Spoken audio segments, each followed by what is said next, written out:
Góðan daginn félagar góðir. Við erum bara mætt hér til þess að fara að hlusta á enn einn stórkostlega fyrirlestur vonandi og sami áhuginn og þetta er bara vaxandi iðnaður hjá okkur, ég vil bara kalla það framkvæmdir hjá okkur. En áður en við byrjum og áður en við kynnum fyrirlesarann, þá er hérna Kolbrún sem er frá umhverfishópi U3 sem að langar, hún fær hérna örfá orð. Örfá. Já, ég heiti Kolbrún og er í umhverfishópnum.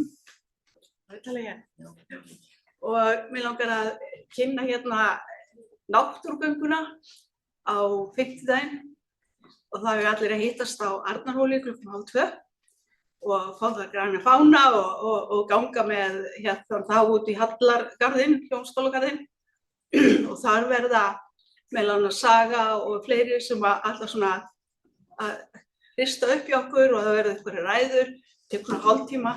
Síðan er meiningin að þeir sem hafa áhuga að fara út í Norrænhús og þar er á pallborði svona oddvitar stjórnmálaflokkanna og við getum lagt fyrir það spurningar umhverfismál. Þannig að, og kvöldi reyndar er líka hálendishátíð. Þetta eru svona plakat sem ég ætla ekki að hengja upp eða má ekki. Þannig að þetta er allt á heimasíðunni hjá U3. Þannig að endilega skoðið það og mætið er spáð góðu veðri og fána og fjölmenni skiptir máli. Ok. Já. Það ekki það ég bannaði að hengja þetta upp, en ég sagði ég veit ekki til þess að við höfum nokkuð tíma verið að auglýsa neitt hérna frammi. Þannig að en eins og hún segir gott, þá erum við með, kynntum við samtökum að kynna þennan atburð á heimasíðun okkar og líka á Facebook-síðun okkar sem við erum nýbúin að stofna. Þannig að við leggjum okkar á morgun hvað þetta varðar. En það sem við ætlum að gera hér er að hlusta á Daniel Bergmann, fuglaljósmyndara, og ég býð hann velkominn. Daniel, hann býr og starfar í Stykkishólmi, en er fæddur og uppalinn í Reykjavík. Þegar ég bauðst til að vísa utan bæjarmanninum til vegar, sagði hann mér að hann hafi alist upp í Fossvoginum, spila fótbolta með Víking og völlurinn var akkúrat það sem Hæðagarður stendur núna. Þannig að það þurfti ekkert að vísa honum eitt eða neitt. En Daniel er ljósmyndari og hefur ástundað náttúruljósmyndun í áratugi með sérstaka áherslu á dýralíf og landslag norðurslóða og hann hefur lagt heilmikið af mörkum til að kynna íslenska fugla og íslenska náttúru. Hann er með þekktari ljósmyndari landsins og hefur komið á útgáfu fjölda rita sem eru prýdda myndum sem hann hefur tekið.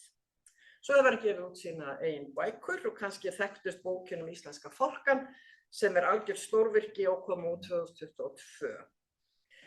Það er ómögulegt að í svona stuttu orðum og á svona stað að lýsa verkum Daniel sem þegar ég var að googla og leita á netinu og svona kynna mér manninn, að þá rekst ég auðvitað á heimasíðuna sem er danielbergmann.com og ég skora á ykkur að skoða hana. Það er mjög margt fallegt og áhugavert og fræðilegt þar. danielbergmann í einu orði.com.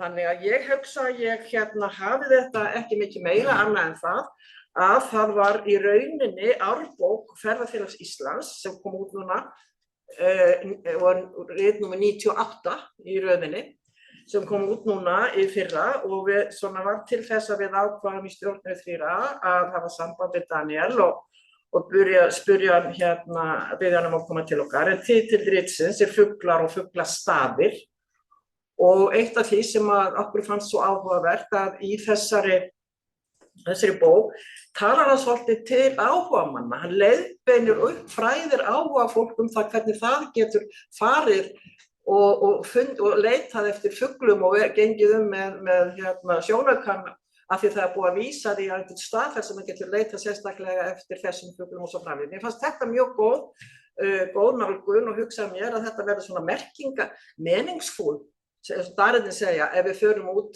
að labba í sumar að vera ekki bara að rölta bara eitthvað með einhverjum móa heldur að vera með kíkja og kíkja eftir fuglum. Það væri mjög gott. Nú, en það er eiginlega best að hann bara segi sjálfur hvað hann ætlar að gera fyrir okkur með okkur hérna í kvöld og eftir og ég býð hann bara velkominn.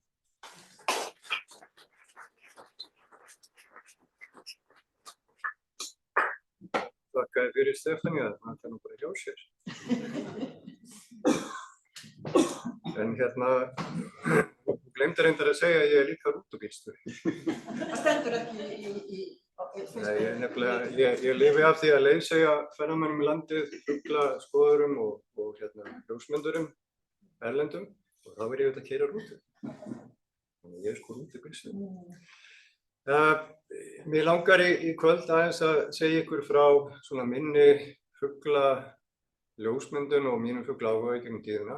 Og þetta verður svona fjórskipt og mér langar að byrja á fálkanum. Ég gaf sem sagt út bók fálkan haustið 2022 sem var afrakstur 23 ára vinnu, ekki samfleytt, heldur af og til yfir 23 ára tímabil og ég svona hellti mér svolítið ofan í fálkan.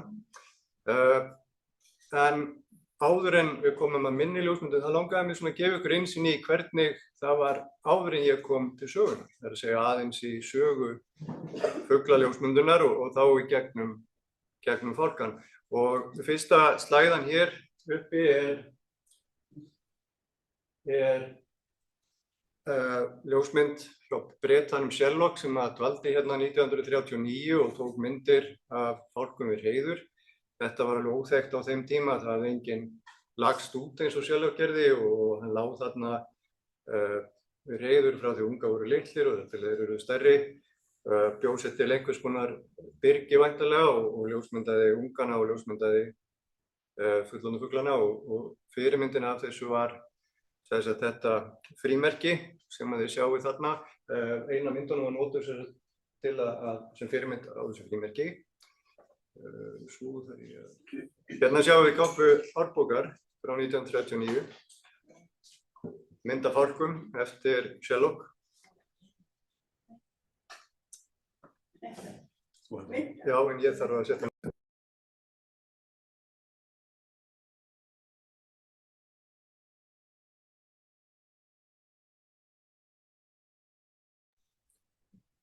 dvöldum við hreiður eins og segi í Bárðardal, líklega nokkra vikur.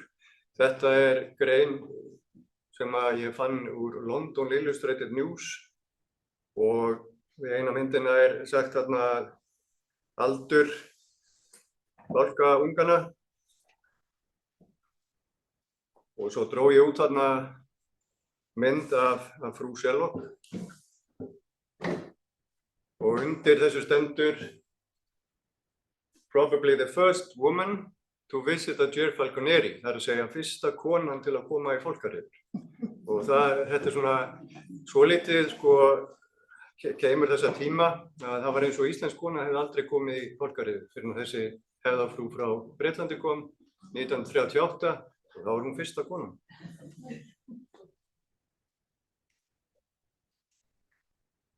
Það ekki meir? Jú, svo. Hjálmar Bárðarson var síðan fyrstur Íslendinga til að leggjast yfir fálkan og í raun og veru er hann einn af frumkvöðlum í fuglaljósmyndun á Íslandi eftir Birni Björnssyni frá Norðfirði sem var algjör frumkvöðl í þessu. Hjálmar hann var svona kominn að léttasta skeiði, var kominn yfir 50 þegar hann byrjaði að ljósmynda fugla og gaf út þessa fuglabók sem að þið þekkið örugglega mörg fuglar Íslands, kom út 1986. Og þá hafði hann ljósmyndað í einhver 20 ár til þess að fá myndir í þessa bók. Hjálmar var sökum bara þeirra tækni sem var á þeim tíma, hann var bundinn við hreiðurljósmyndun og þegar hann ljósmyndaði fálkan þá lá hann í felutjöldum eða í svona turni eins og þið sjáu þarna í hægra horninu, það er mynd af turni sem að Hjálmar smíðaði sér.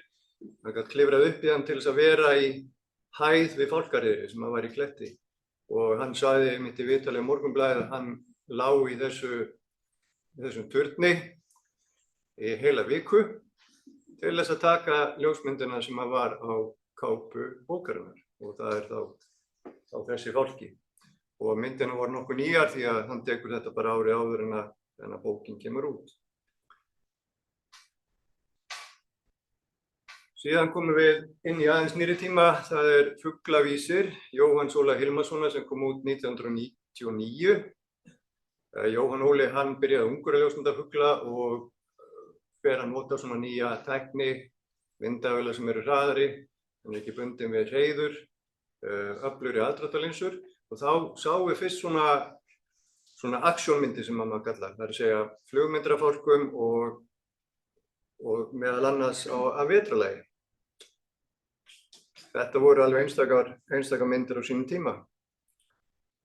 Og hér Jóhann Óli að mynda linsu og kápan á fuglavísi. Þetta önnur útgáfa bókarinnar sem kom út 2011 og nú vinnur Jóhann að 3. útgáfu sem ætti að koma út á næsta áratug væntanlega. Ég hóf að ljósmynda fugla fyrir alvöru sama ár og fuglavísirinn kom út, 99 og sumarið 2000 þá sótti ég leyfi þá til umhverfisstofnunar eða var það umhverfisráðuneytið til þess að fá að ljósmynda fálkahreiður því að fálkinn og haförninn eru friðaðar tegundir þetta leyfi sést til þess að dvelja við hreiður að sumarlega ljósmynda og ég fekk leyfi og fór norður í Mývatnssveit þar sem ég lá við hreiður í nokkra daga. Ég setti upp fjölutjald, gat verið svolítið meiri fjalla heldur en að Hjálmar hafi þurft að vera og þar satt ég inni allan daginn, 3 daga og tók myndaseríu sem að birtist í Morgunblaðinu. Þetta sem sagt úr sunnudagsblaði Morgunblaðsins árið 2000 og þegar ég var að hefja svona mín skref í náttúruljósmyndum þá gerði ég gjarnan svona seríur fyrir sunnudagsblaðið og fálkinn var ein af þeim. Það var síðan 2003 að ég frétti af ákaflega ljósum fálka sem var sest að kvenfugli sem var sest að í Mývatnssveit í Dimmuborgum og ég fór og kannaði málið og þessi fálki sem birtist mér þarna var eitt svo allra fallegasti sem ég hef nokkuð tíma séð. Það er mikill litamunur á fálkanum, þeir geta verið allt frá að vera mjög dökkir og yfir að vera alhvítir. Alhvíta afbrigðið undirtegund sem er norðar á heimskautasvæðum en við getum fengið hingað svona þessa hálfhvítu fugla eins og þennan. Nú, þessi fugl var ein lykilpersónan í bókinni minni Fálkan. Ég fylgdi henni eftir lengi. Þetta fyrsti kallinn hennar sem var maki hennar fyrstu árin sem hún var í Dimmuborgum. Nú, þegar ég kom síðan sumarið 2006 í Dimmuborgir þá tók ég eftir að það komið nýr maki. Hann var stálmerktur, nýi kallinn og árið eftir þá komst ég þvílíkt færi við hann ég gat lesið tölunar á merkinu og það þarf að komast rosalega nálægt. Þetta eru pínulitlar tölur og þetta er 7 talna sería og ég náði mynd af þessu og þótti mikið Ég vissi Ólafur Karl Níelsen sem stundar fálkarannsóknir, hann var í Mývatnssveitinni, hann var á Skútustöðum og svo ég brunaði þangað og hann fletti í skránni sinni og þá kom það í ljós að þessi nýi karl hennar var merktur í hennar eigin hreiðri nokkrum árum fyrr. Þetta var sonur hennar sem var mættur og heim til mömmu og tekinn við af pabba sínum. Þannig að við fórum að kalla hann Ödipus og hún var það náttúrulega Jókasta. Og þannig var það á meðal þeirra sem þekktu þessa sögu. Nú, Dimmuborgir ótrúlega fallegt umhverfi en það óskaplega erfitt að vinna þarna því að fálkarnir þeir flökkuðu áttu 6 eða 7 hreiðurstaði sem svona fóru á milli. Yfirleitt eiga fálkar innan óðalsins þeir eiga fleiri en einn stað en þessi áttu ótrúlega mörg og þeir voru allir eiginlega ómögulegir til ljósmyndatöku því að það eru þessar hraunstrýtur og hvergi hægt að komast einhvern veginn upp þægilega. En ég hélt nú samt áfram að fara á svæðið í vonum að komast í færi og smám saman held ég að vinna með traust þeirra. Þarna situr Jókasta í gömlum hrafnslaug alveg fast upp við einn göngustíg í Dimmuborgum, bara einn fjölfarnasta göngustíginn En á þessum tíma, þetta er 2009, á þessum tíma þá engin vetrartrafík og fálkinn byrjar að verpa í byrjun apríl og hún var lögst á 2. eða 3. apríl þetta ár, lá á eggjum. Þegar að byrjuðu heilmikla framkvæmdir uppi á Borgarásnum, þá var byrjað að byggja þar kaffihús. Og veit ekki hvort, ef það komið þarna upp, þá sem sagt, ef maður kemur upp á planið, þá blasir við þetta kaffihús þarna upp á Borgarás. Og þaðan var ekki nema svona 100 metra bara niður í hreiðri og hægt að standa og horfa á það. Og hún sat á og kom upp ungum og síðan þá þurfti landvörð allt sumarið til þess að bæja fólki frá hreiðrinu því að þetta var alveg við göngustíg og þarna sjáið þið hrafnslaupin til vinstri og jókasta uppi og ungarnir inni. Það er óskaplega mikill munur á litnum, sko. Þetta er rosalega sterkur litur hér en ekki alveg eins hérna. Sem ljósmyndari þá þarf ég alltaf að afsaka hvernig myndin kom út, sko. Þið bara lítið fram hjá því. Ég fór síðan að venja að koma mínar til þeirra vetralagi því að í bókina Fálkan þá fannst mér vanta myndir að þessu langa skeiði í lífi þeirra. Það er ekkert mál að vera við hreiður og ljósmynda. Fuglarnir þurfa að koma þangað. Þeir þurfa að koma til að gefa ungunum, en á vetuna þá þurfa þeir hvergi að vera. En þeir halda samt sem áður til á Óðali allan veturinn. Þannig að ég þurfti svona svolítið að stúdera, finna hvar væru setstaðir, hvar kæmi gjarnan og þannig komst ég stundum í færi eins og þetta þar sem að fuglarnir sitja algjörlega slakir uppi á hraunstapa og ég komst upp á annan og gat ljósmynda og þau keyptu sér ekkert uppi það.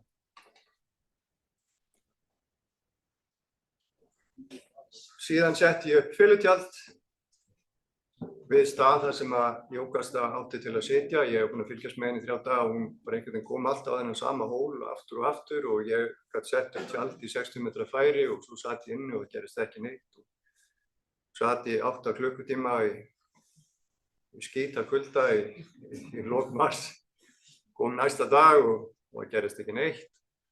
Og svo 3. daginn þá svona rétt kom hún og tylti sig niður á hólinn.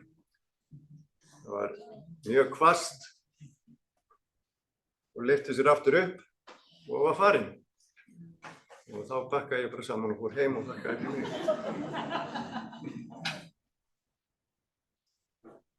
Nú eitt af því sem að veitti mér aðgengi að fálkanum var að taka þátt í rannsóknarferð með Óla Nilsen.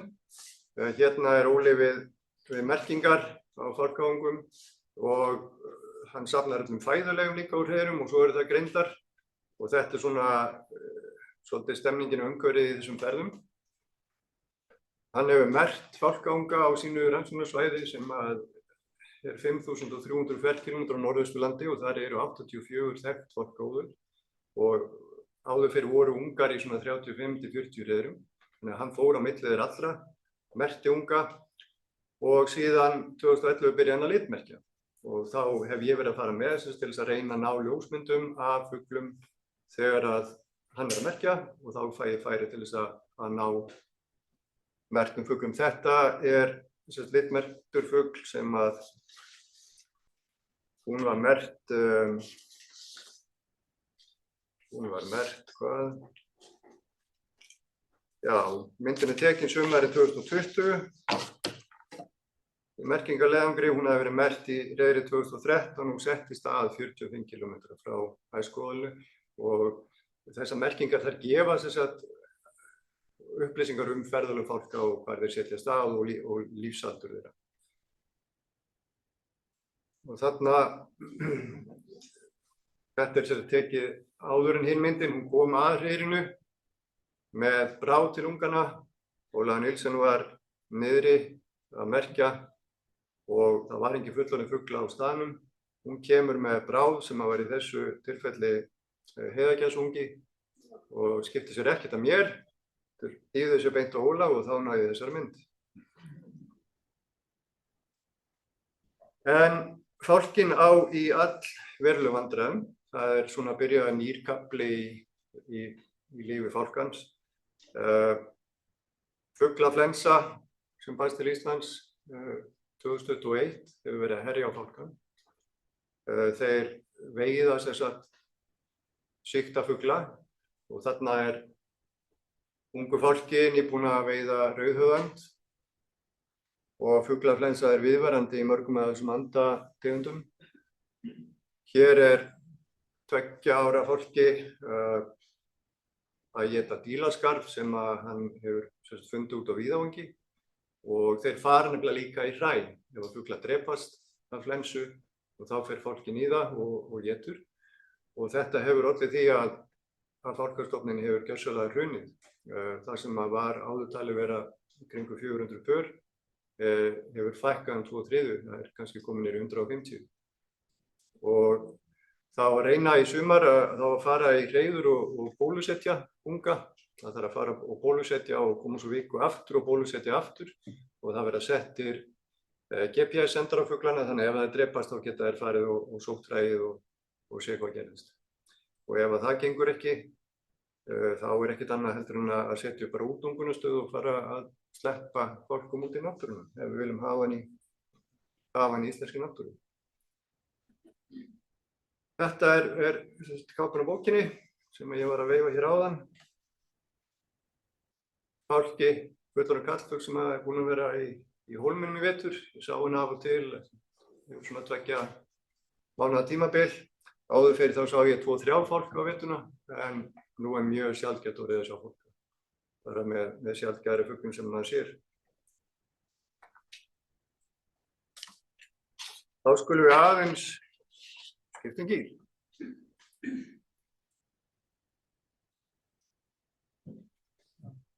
Má ég spyrja þessi fálkar éta bara alls konar og alls konar dýr, það mest í rjúpunni.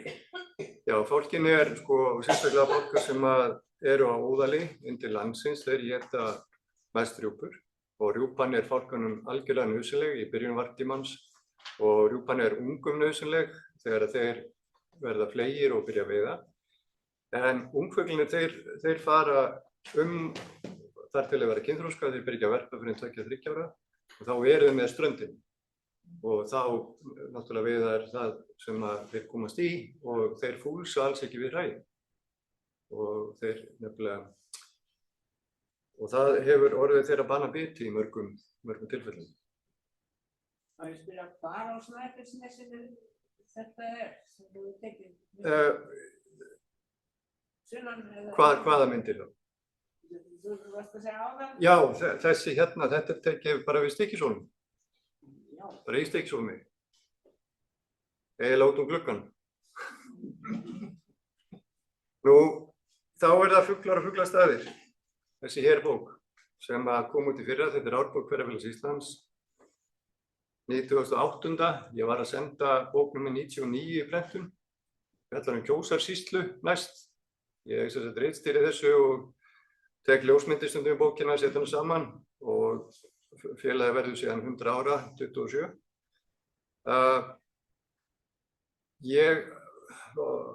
Þetta kom svolítið til að slysni, það vantaði bók, en það datt út 1 ár, þannig að ég bara fór af stað.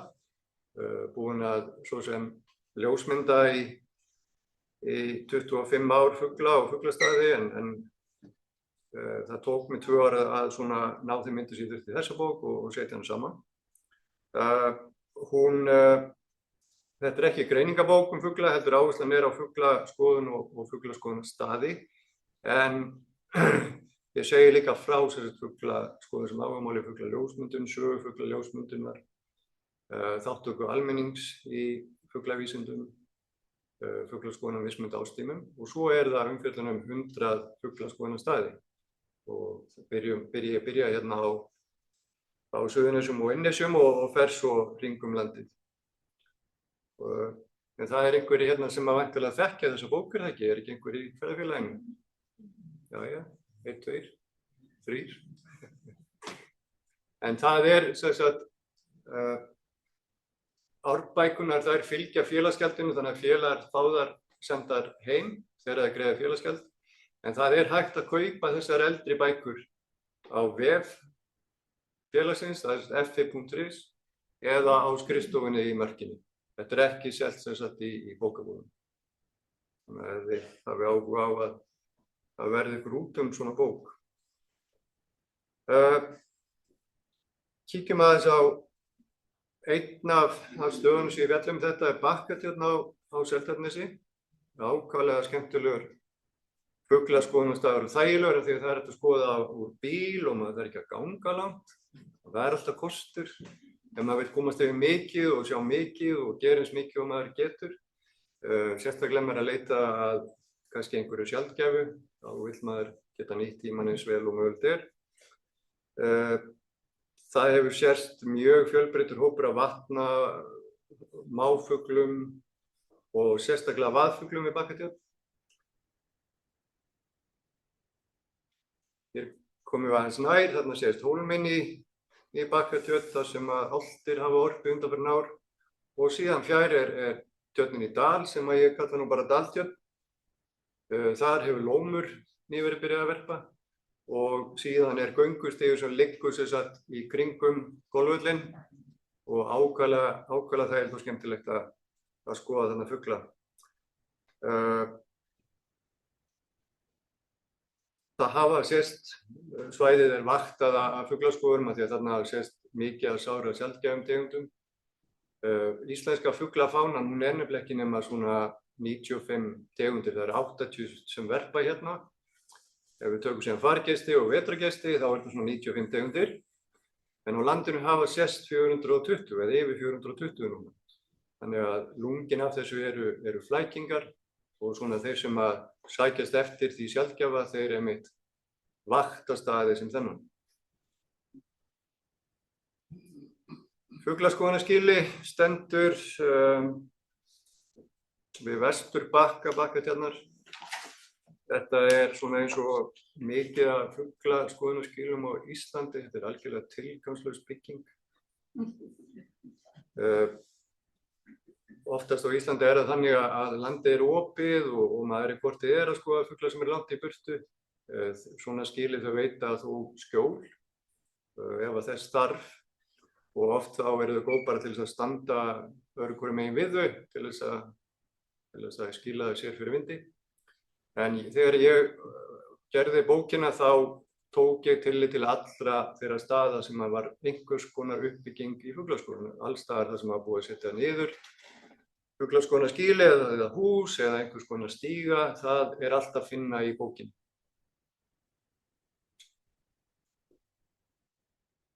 Þetta er eitt af þeim merkilegustu verkfærum sem að fuglaskoðun getur notað. Þetta er eBird-vefurinn, þetta er risastór gagnagrunnur fugla og fuglastaði og það er hægt að vera með það sem app í símanum og þegar maður er úti að skoða fugla þá eru sem sagt, fyrirfram svona heitir reitir í appinu sem að maður velur til þess að setja hvað maður er og síðan setja maður inn þá fugla sem að maður sér og þetta er ákveðlega gott til þess að halda utan þessum hans eigin fuglalista og líka þá fá aðrir notendur aðgang að því og það safnast alveg gríðarlegar upplýsingar yfir tíma. Og bara til að gefa ykkur einsýn hérna til dæmis listi frá mér. Síðast var ég í bænum, þá leit ég út á Bakkatjörn 15. apríl og þarna sést á kortinu að ég hef verið bundið við bílinn. Það er kort þarna í vinstra horninu. Ég hef séð 28 tegundir og eitt í það 39 mínútum. Og 400 og hvað? Já, 400 eitthvað einstaklinga, 408 fugla og 28 tegundir. Hérna áður fyrir þá skráði maður þetta í dagbækur. En þetta er rosalega þægilegt og í appinu, eBird appinu, þá eru fuglategundanir hægt að velja það á íslensku og það er mjög þægilegt að nota það.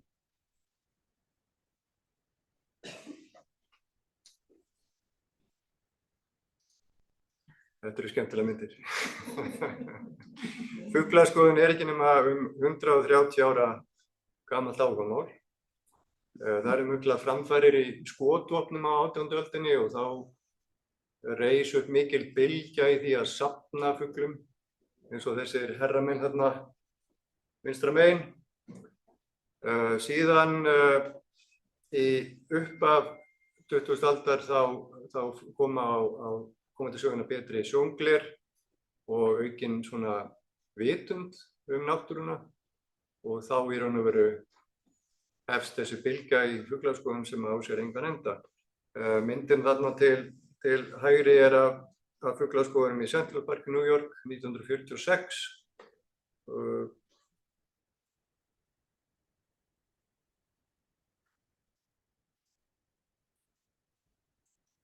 Og hér eru komin nær deginum í dag, þarna hópur fuglaskoðara sem að sjálfsögðu snýr bakinu við hinni stórkostlu náttúru Jökulsárlóns, því að það var sjaldgæf máfugl sem að flaug hjá.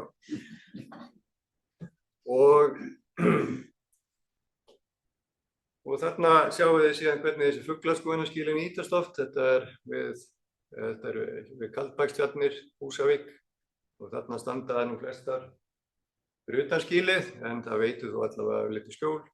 Og brúka þarna sjónauka sem er náttúrulega nánast eina tæki sem þarf við fuglaskoðun, það er bara góður sjónauki og eða fjarsjá líka. Fjarsjá er þetta tæki sem að dóttir mín brúkar þarna í hægra horninu, getur verið alltaf 50 til 60 stækkun, á meðan að sjónaukar eru þetta helstu sem er notaðir í svona fuglaskoðun á bilinu 8 til 12 stækkun, þannig að fjarsján hún færi fuglana miklu nær manni en það þarf styrka undirstöðu og oftast þrífót til þess að brúka svona fjarsjá. Fuglaskoðarar í friðlandinu í Flóa. Friðlandið er í umsjón fuglaverndar sem að héta áður Fuglaverndarfélag Íslands og það vill nú svo skemmtilega til að ég er í stjórn fuglaverndar og hef verið frá 2001. Þar sinni ég svolítið útgáfamálum, kynningamálum. Við gefum út tímaritið Fugla sem er að koma núna út í 15. skipti sem að féti félaga. Og fuglavernd stóð sett fyrir endurheimt votlendis í friðlandinu, fyrir loftmyndasvæðinu og áður fyrr voru allar þessar tæru tjarnir núna í dag, þær voru áður fyrir allar gruggugar af mýrarauða og lítið fuglalíf, en þegar nokkrir skurðir voru stíflaðir þá sneri þetta allt aftur í eðlilegt horf og núna eru mikið af fuglum, gríðarlega mikið af vatnafuglum, lómar komin nánast á hverja tjörn, þarna er mikið þéttleiki lóma, 10 til 15 bör sem að verpa á litlu svæði og lómurinn það má segja hann sé orðinn í dag einkennisfugl friðlandsins og ákveðlega gæfur, gott að skoða lóma, gott að mynda lómaðar. Við erum með göngustíg sem að liggur friðlandið og á meðan maður heldur sig við göngustíginn þá verða fuglarnir, þeir eru orðnir vanir þessari umferð og ef maður ekki fara mikið út á honum þá þetta að komast í alveg frábært færi við fugla í friðlandinu. Þar var áður eitt þéttasta varp lóðþræls á landinu. Lóðþræl hefur fækkað mjög á landsvísu en ennþá má heyra sérstaklega á vorin er þeir mjög áberandi. Óðinsannar á nánast hverri tjörn líka. Óðinsannin mest áberandi þarna í maí og fram í júní. Jarakan og í svona þurrara mólendi í kringum friðlandið þar eru þessir algengu mófuglar eins og heilóan, spói, þúfutillingar og annað slíkt. Ef það hafi tök á að heimsækja friðlandið þá myndi ég mæla með því. Þetta er alveg einstök upplifun og sérstaklega á góðum degi, góðviðrisdegi að fara í friðlandið og ganga þar Það er stundum svolítið blautt þannig að þau skulle vera í stígvélum og ég sagði sjónauki væri eitt aðalverkfærið en stígvél er verkfærið með fugl. Fuglaskoðari án stígvéla ekki góð málum. Hvar lófarið niður eftir? Hvaðan Það er farið, þetta heita Flóagaflsengjar og það er merkt, þetta þegar maður kemur keyrandi austur yfir Ölfusárbrúna, kemur að Eyrarbakka og þá er þetta vinstra megin beygt upp í Friðlandi. Þetta heitir Stakkholt eða Flóagaflsengjar og það er stórt skilti við veginn. Það er opið ekki. Já, öllum opið og þarna er fuglaskoðunarskýli, eða fuglaskoðunarhús sem við byggðum, sem að veitir afdrep. Það er kamar, þannig að þetta dvelja þarna lengi og ákaflega þægilegur staður til þess að bæði skoða og ekki síst ljósmynda. Fleiri spurningar áður í skiptum gír? Hvenær fækkar fuglum þarna flóðum? Hvað segirðu? Það er mikið fugl á varptíma. Já. Hvað er þeir flóð? Já, þeir eru mikið farnir að tínast í burtu í ágúst. Lómanni hanga svolítið fram í miðjan ágúst kannski. En vaðfuglarnir þeir koma, verpa og fara. Þannig að tíminn í friðlandinu til þess að upplifa það eins og það er best, það er maí og fram í júní. Og þegar að lómann eru konum unga þá eru þeir ákaflega mikið á ferðinni. Þeir fara út á Ölfusá til að sækja æti og eru sífellt að fljúga fram og tilbaka og það er mikið að gerast. Er þín brimur, er honum að fækka? Ekki svo ég viti. Þá ætla ég aðeins að skipta skiptum gír aftur og fara í garðfugla. Af því að garðfuglar eru, í fuglaskoðun eru þeir okkur einna nærtakastir. Að fóðra fugla á veturna er ákaflega skemmtilegt og gefandi áhugamál. Ég fóðra ansi stíft og hef gert lengi. Einhver hér sem fóðra fugla? Það held ég. Þetta er svarttrustur. Svarttrustur var þegar ég byrjaði að ljósmynda fugla ákaflega styggur og erfið fugla. Það voru nokkri sem voru eftir í Fossvogskirkjugarði af stofni sem hafði myndast þar. En síðan kom Ganga, þarna einhvern tímann 2005-2006 og þetta er orðinn einn algengasti fuglinn í borgum og bæjum. Og þeir reiða sig mikið á fóðurgjafur vetunum. Til þess að mér langar að gefa ykkur smá innsýn í fuglaskoðun erlendis og hversu vinsælan er. Fuglaskoðun er rétt að slíta barnsskónum á Íslandi. Og fuglaáhuginn er að birtast mikið í dag í ljósmyndun. Það eru margir sem ljósmynda fugla og miklu fleiri heldur en eru bara úti að skoða. En ég tók hérna niður niðurstöðu könnunar. Það er fyrirbæri í Bandaríkjunum sem heitir US Fish and Wildlife Service. Þeir gera mjög víðtæka könnun á nokkur ára fresti, 5 eða 6 ára fresti, þar sem að þeir spyrja svona náttúrutengda tómstundæði. Og í könnun frá 2022 þá hafði vaxið alveg gríðarlega í fuglaskoðun frá 2016. Og einn partur af því er þetta COVID-tímabil 2020-2021, því að fuglaskoðun er þannig áhugamál að það var þetta ástunda það á þess að trufla nokkuð og á þess að brjóta neina reglur. Þannig að niðurstaðan var í 2022 að það voru 90 milljón manns í Bandaríkjunum, yfir 90 milljónir, sem að fóðruðu fugla í görðunum sínum eða litu til þeirra svona í sínu nærumhverfi. Og síðan var spurt, næsta skref var þá ferðastu lengra en 1 mílu frá heimilinu til þess að skoða fugla og það voru alls tæplega 40 milljónir. Þannig að þið getið ímyndað ykkur hversu rosalega stórt áhugamál þetta er. Á Bretlandseyjum þá telur breska fuglaverndafélagið séu 34 milljónir af virkum fuglaskoðurum. Bara í félaginu sjálfu eru 1 milljón félagar, yfir 1 milljón. Til samanburðar þá eru við hér í fuglavernd með 1300 félaga. Ef við ættum að hafa sama hlutfall og vera á Bretlandseyjum þá þyrftu að vera með yfir 4000 félaga. Ef það væri hlutfall af íbúafjölda. Við erum að tala garðfugla.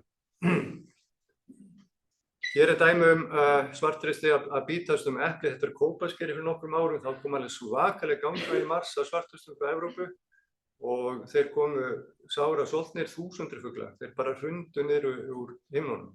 Það voru þeir að fara í Evrópu, þeir að fara norður, lendu einhverju aftakaveðri og þeir komu til Íslands. Mest svartristir líka sjaldgæfri fuglar og þarna voru þeir að bítast eplin og kópaskeri. Það voru mörg hundruð svartlistaðar.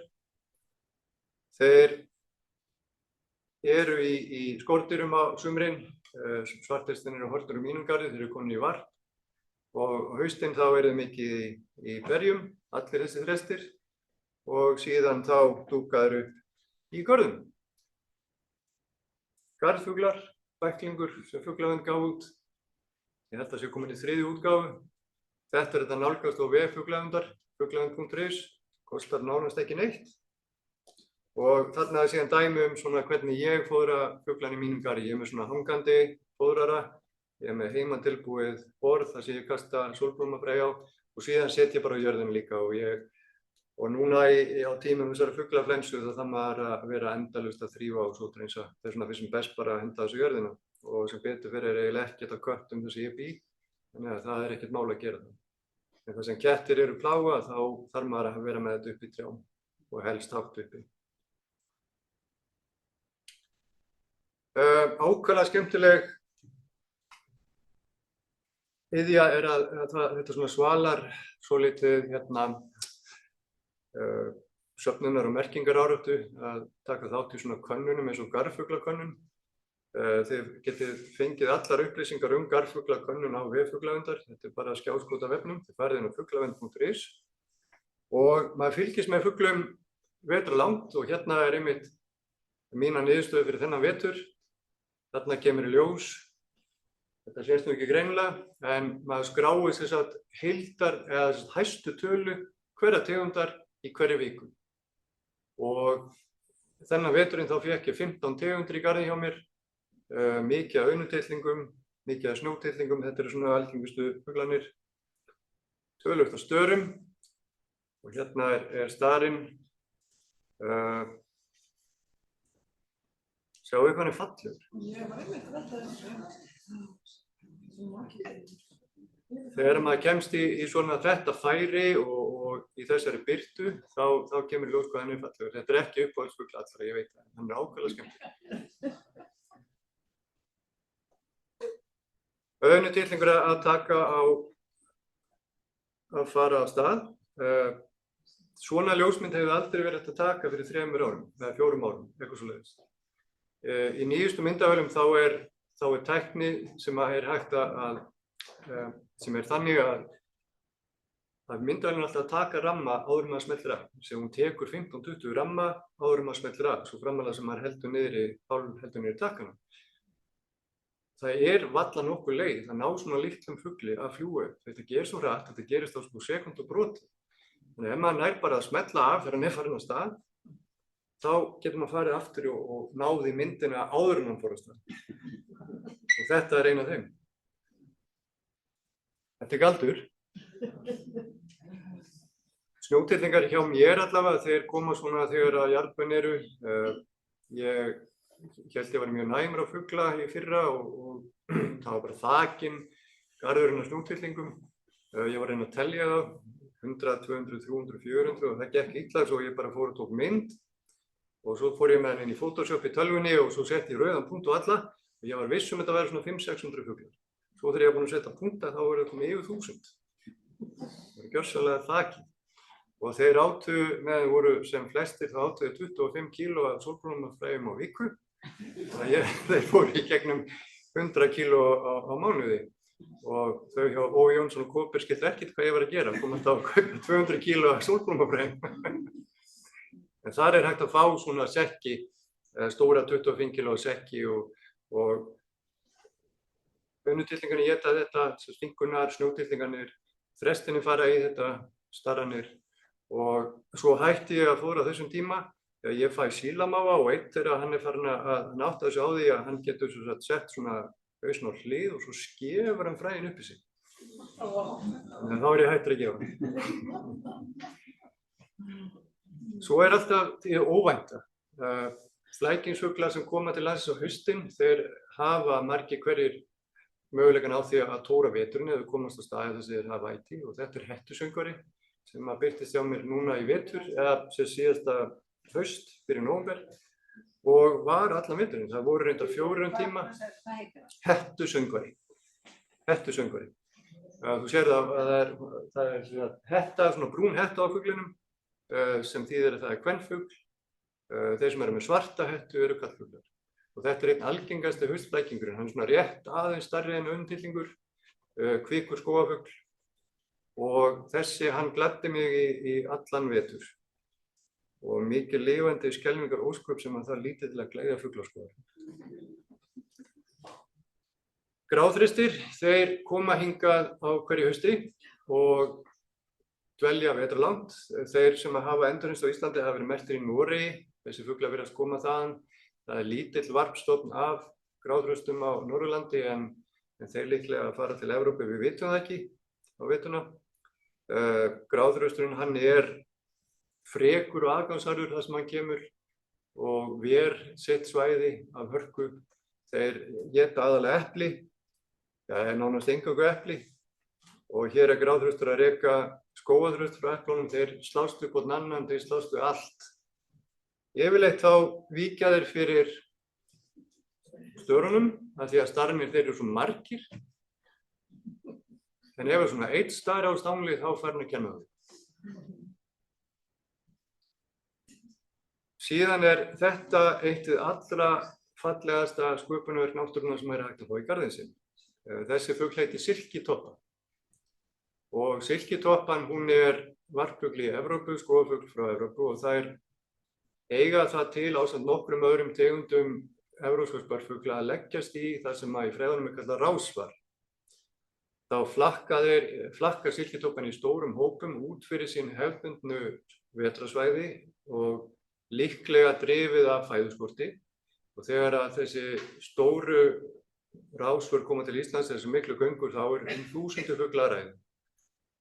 Og ég hef verið með, þetta eru félagslyndi fuglar, ég hef verið með alltaf 15 á fóðrum.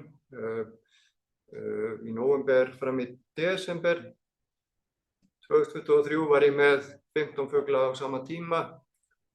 Þeir áttu 10 jónagóðepli á dag eða svo.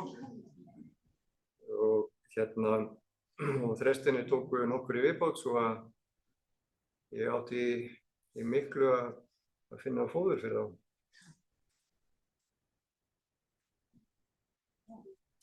Þessar myndir eru flestar teknar úr felutjaldi sem ég skelli upp í garðinn hjá mér. Ég sit í tjaldinu svona til þess að fuglarnir sé ekki að truflast af mér og bara til þess að komast nær þeim.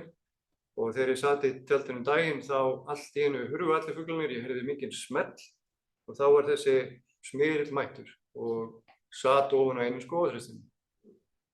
Beint fyrir framan tjaldið mitt. Og svona er náttúran. Og þarna hugsaði ég hvað smyrillinn á gott alþýðu heitir. Þekkið þið það? Litli skratti.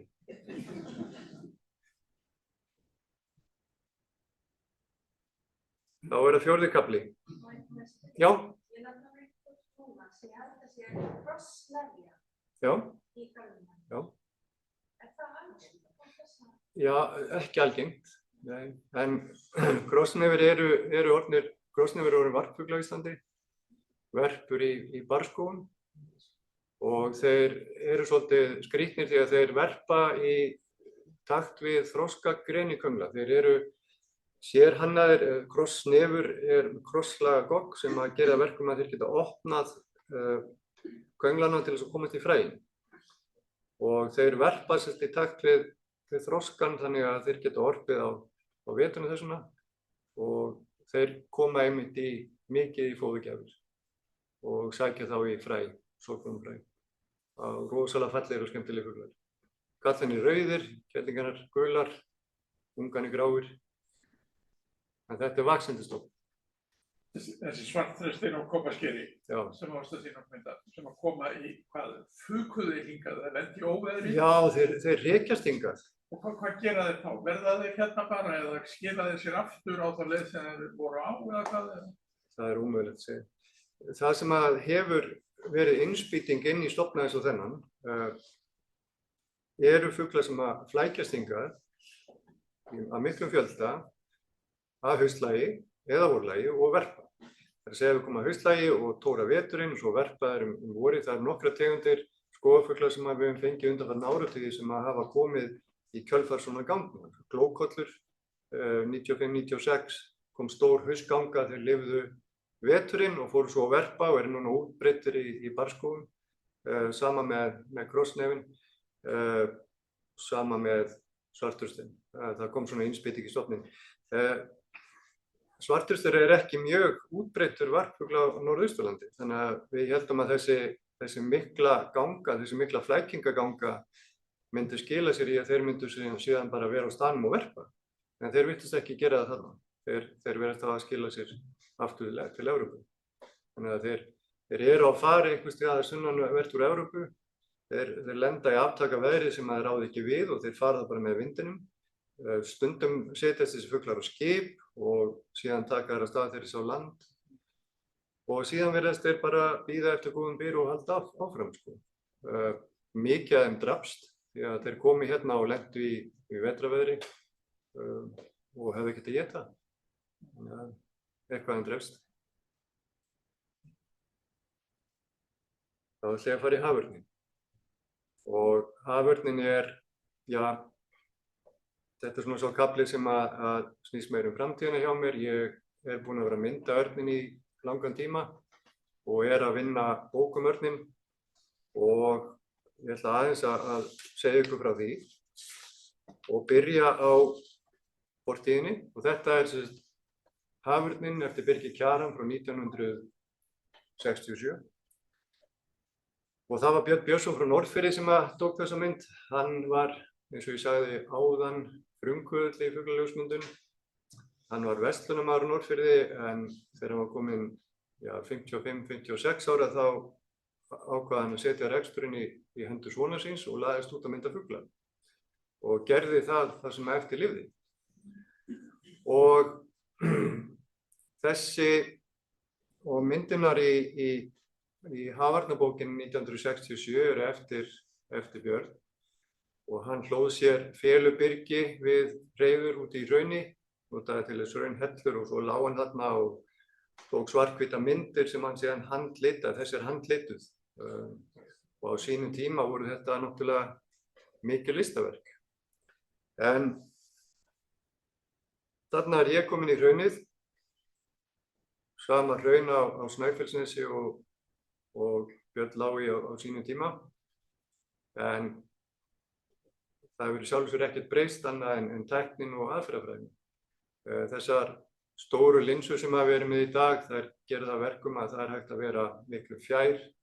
Aðdrátturinn sem þeir höfðu Björn og Hjálmar, þetta var kannski mestalagi 200 mm, 100-200. En í dag ég nú með hérna svona dæmigerða 600 mm linsu. Það hægt að setja á þetta tvöfaldara og þá þetta orðið 1200 mm aðdráttur og það það sem ég nota þegar ég að mynda þessa viðkvæmu fugla. Þessi linsa hérna, þegar hún kom fyrst út, þá var hún 6,4 kg. Þessi ekki nú 3,1. Það bara annar málmur og önnur tækni og þetta orðið alveg frísk.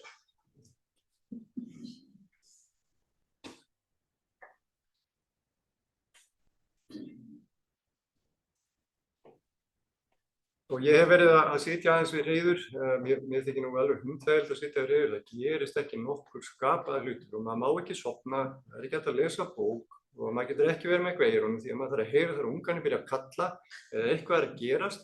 Það þarf að vera algjörlega vakandi því að þegar að fullorðni fuglinn kemur, þá gerist það svona, hann bara kemur í hreiðrið og þegar ungarnir eru orðnir stórir, þá bara rétt lenda þeir, ungarnir stökkva, grípa ætið og fullorðnir eru farnir. Þeir nenn ekki að vera í kringum þessa vitleysinga. Og þarna örninn að koma inn með flundru og flundran þannig að þeir bara bíða eftir að flæða út og þá út úr fjörðunum og þá flundran bara í svona pollum og þá bara renna þessi niður í fjörð og grípa flundru og bera upp í hreiður. En það ákaflega skekkt þegar við erum að skoða í arnarhreiðrum hérna fæðuleifar, þá geymast fuglabein en þessar fiskileifa geymast ekki, þannig að það mjög skekkt hvernig við greinum hérna fæðu arnarhreiðs. og í raun og veru ekki hægt að gera nema bara með því að setja þá myndavél og taka myndir alltaf þegar maður kom inn til þess að fá þetta hlutfall af fiski. En þetta er fiskiörn fyrst og fremst, þó svo hann taki einu og eina æðakollu og einn fíl og svona, þá getur hann mest fisk. Nei, engin börn.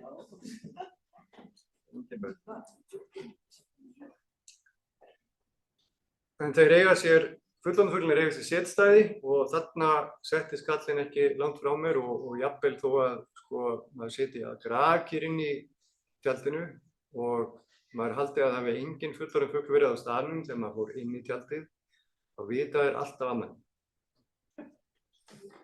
Þeir sjá, ég þekki ekki sko fyllilega sjón arnarins en ég þekki sjón fálkans bara því sem ég hef lesið úr hérna rannsóknum og það er talið að fálki geti greint rjúpu úr 8 km fjarlægð.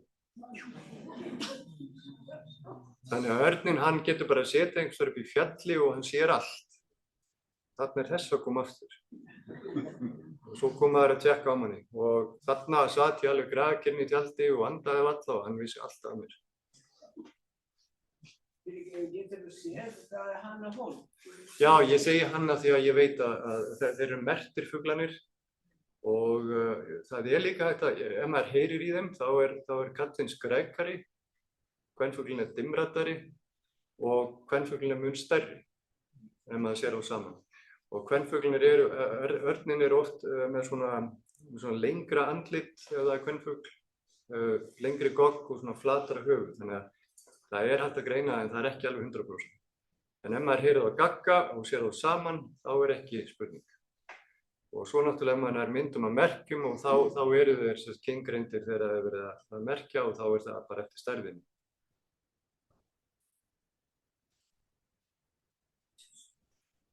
En eins og ég segi að sitja í felutjaldi við hreiður er nauðsynlegt til þess að trufla ekki þessa fugla og ef maður fær leyfi til þess að vera við hreiður þá þarf maður að vera í felutjaldi.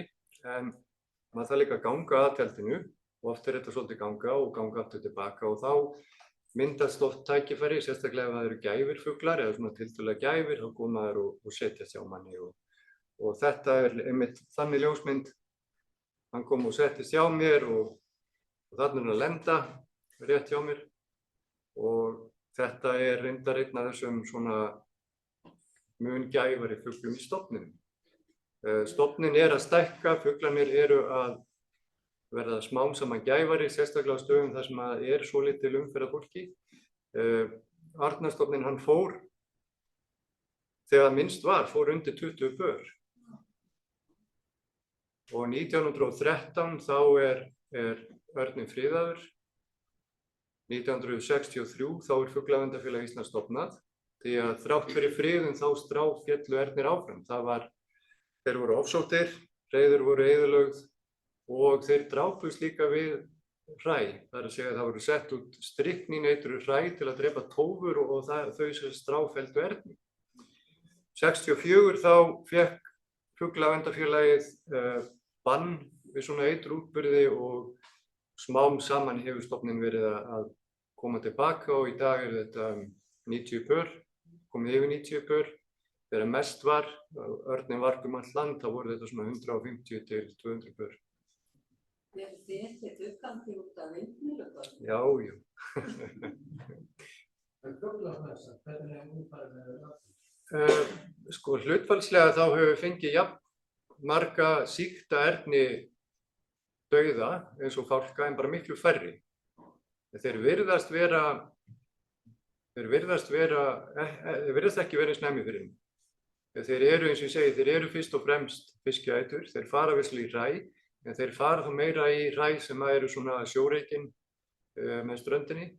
En við höfum fengið nokkra fugla sem hafa verið ungfugla sem hafa verið smitaðir og drepist af flensu. Þannig að en við sjáum ekki þetta hrun í arnarstofninum, það er ennþá vöxtur. Ekki þetta hrun sem við sjáum í fálkastofninum. Sér maður þarna að þessari mynd merkin á fótshornum á þetta? Já, það passar. Er hann báðum, merkin báðum megin? Já. Hvað segja þessi merkin? Merkin þau segja, sko, þarna segist betur Til að byrja með þegar var byrjað að setja þessi litmerki 2004 þá voru þetta mismunandi litir fyrir hvert ár, öðrum megin og 4 stafir, 4 stóru stafir. Hitt merki er svo kallar landsmerki en það er líka einstaklingskóði á því, en það er þessi landsmerki fyrir Ísland. Við höfum aldrei endurheimt hérna örn frá annars staðar frá svo að það virðast ekki flakka milli landa. Þetta er alveg einangraðstofn hér. En ég kem aðeins betra merkjum. Og þetta eru myndir sem ég teki í merkingarleiðangrum að sumarlagi. Við siglum út í allar eyjar í Breiðafirði og merkjum. Þetta er heima, ungur örn, eins og þeir sitja bara. Það sitja eins og örn. Það er að sitja og gera ekki nokkuð skapaðan hlut sko allan daginn. Þegar þeir þurfa að spara orku, þetta eru stóri fuglar og þeir spara orku og þeir fara að veiða þegar þeir þurfa en ef þeir þurfa þess ekki, þá bara sitja þeir. Svo koma svona andstyggilegir ljósmyndarar eins og ég og það er ekki græðgin að ná mynd af fuglum. Og ég get læst af fugli og tekið mynd og bakka en örninn þarf ég að fá á flug. Af hverju? Þegar þá sýnir hann mér merkin.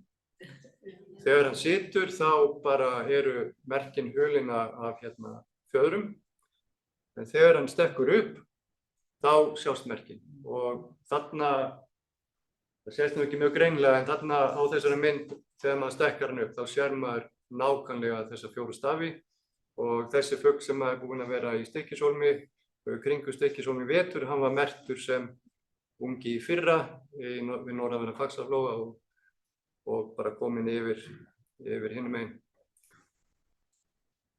Síðan höfum við verið að setja, ég veit ekki hvort þið sjáið, það er svona sólarsella á bakinu á þessu fugli. Við höfum sett á, ég held að það sé í kerfinu núna 30 fuglar, þeir eru orðnir, þeir að vera 5 ára, þessir elstu og það hefur einmitt verið til þess að fá GPS staðsetningar á þeim.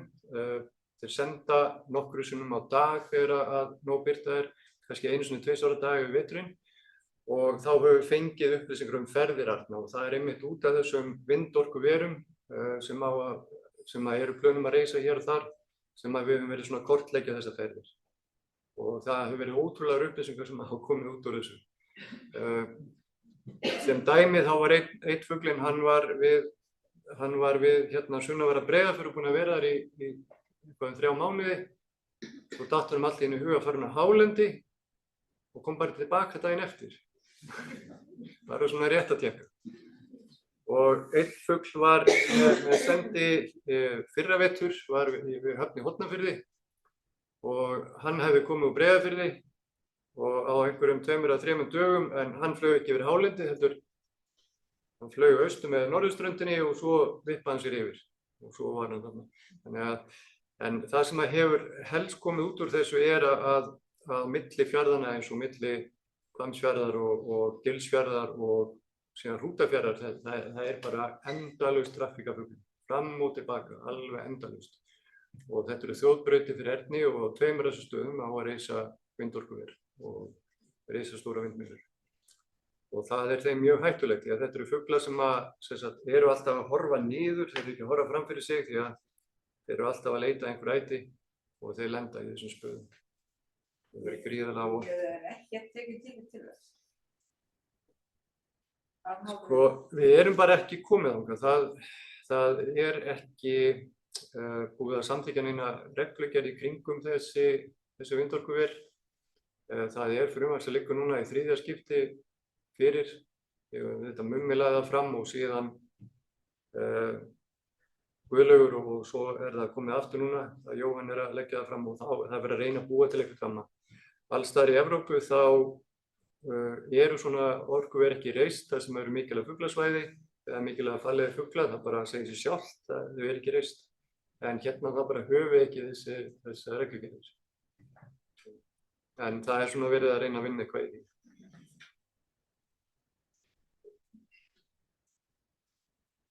Hér svífur örn í fjallagarði, þetta er útsýni mitt til suðurs úr garðinum og það er svona svífar í fjarska.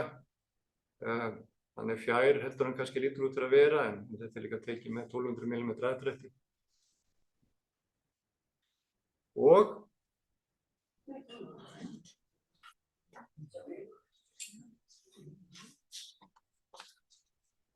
lókaði bara að enda þetta á þessari mynd.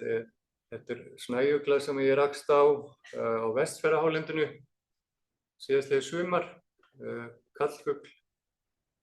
Ég sá hann í fjarska, svona kílómetra færi og gekk að hann. Ég gat svona nota landi til að nálgast hann og hann hafði ekki hugmyndu hvar ég var, en ég vissi alltaf hvar hann var. Og svo lyfti ég mér yfir hæð með myndavélina, horfði á hann, það er að segja horfði í gegn myndavélina, og þegar hann sá mig þá var hann svona líka hissa.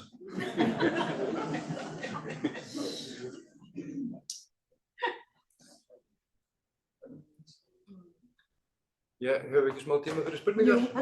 Síðan, það er reyndar eitt sem mér langar að segja áður en að við tökum spurningar. Það er bókinni Fálkan. Ég kom með nokkra kassa. Af því að sko, það er örlítill gall í þeim. Það er pínulítið af pappísryki sem er fast í lakkinu á sumum myndunum. Og það fer rosalega taugar á mér. Þannig að ég og það er hægt að hreinsa það úr, en ég ákvað bara að koma með nokkra kassa því að þetta fer bara á haugana. Þannig að ef þið ykkur langar í bók, þá bara grípið þið eintak þarna á leiðin út.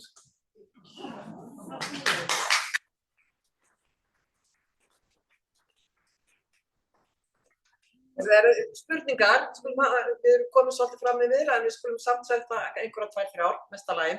Þú varst fyrst. Fyrir ekki að bendi, ég svona fyrir ekki að þetta tónalegt. Takk fyrir þetta frábært erindi. Mæla einnig að þetta til að skópin. Ég nota annars til að kynna staðir sérstaklega. Takk hérlega. En við langar að spyrja þig aðeins þessum flækingar. Nú þetta mandarín-bönd, karlfugl sem að fugla áhugamenn alveg og veitum eftir meðan annars ég. Er einhverja líkur á svona fuglar stoppi hér eitthvað? Eða það? Já, sko, það sérstaklega þegar að fuglar koma á vorin og það andfuglar þá staldraði stundu við. En það er alveg upp og ég meina það sem að sko ég haldinn þessu sjúkdómi að eltast við flækinga og þegar að kalli kemur, þegar að heyrst ping í símanum mínum, þá er það svo kallar flækingavaktin. Þá er það á WhatsApp, þá setja menn eða sjá einhvers staðar sjaldgæfan fugl.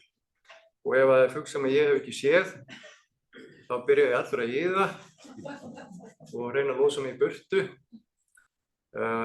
Ég er svona, markmið er að komast yfir 300 tegundir, ég er í 287 sko, þannig að ég er svona að nálgast.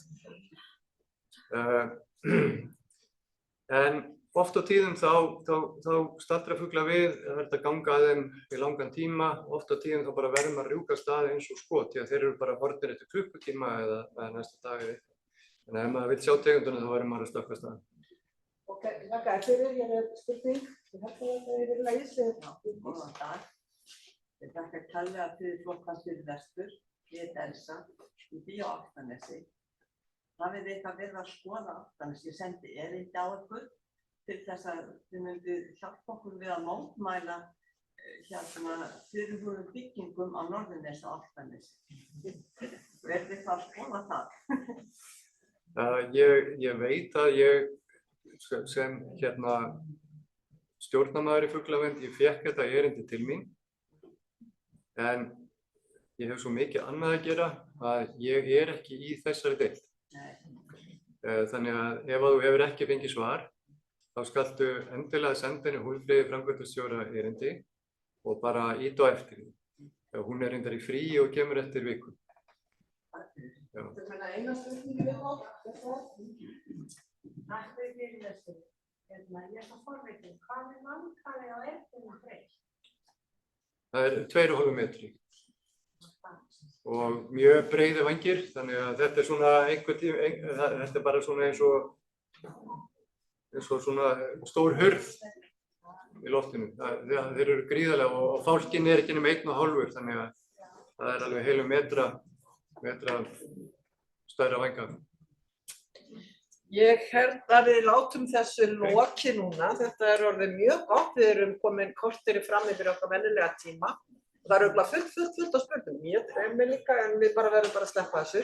Ég minni ykkur á að skoða, því að þetta náttúrulega alltaf svona hlutur að hvað maður man og annað þým, að skrifa niður hjá sér, að fara bara inn því að þetta fer inn á streymið og það er að horfa á allan fyrirlesturinn og allan myndirnar þar og taka glósur eins og maður sagði í gamla daga. Og áður maður fer á stað út í móa og leita fuglum. En ég vil sem sagt þakka ykkur fyrir og ég ætla að minna ykkur á eftir viku þá áttum við að halda áfram að vera svona í útivistinni svolítið. Það er að segja við ætlum að fjalla íslenskar lækningajurtir, söfnun, verkun og notkun, sem getur verið mjög áhugavert líka. Og öðru leyti það langar mig til þess að minna ykkur á svona ýmislegt sem að við erum svona komið með svona ákveðin nýmæli á heimasíðum okkar, sem að við svona erum að rifja upp. Það er svona glósur af fyrirlesturunum sem hafa verið teknar niður og að lesa og rifja upp þá hvað hefur verið hér á döfinni á undanförnu. Og svo erum við komið með Facebook-síðu líka, þar sem við erum að reyna að gera starfsemin okkar sýnilegri og vorandi þá líka áhugaverði fyrir fólk að koma og vera með okkur. Að öðru leyti held ég þakki bara fyrir mig núna og okkur og þakkum við líka fyrir þessa.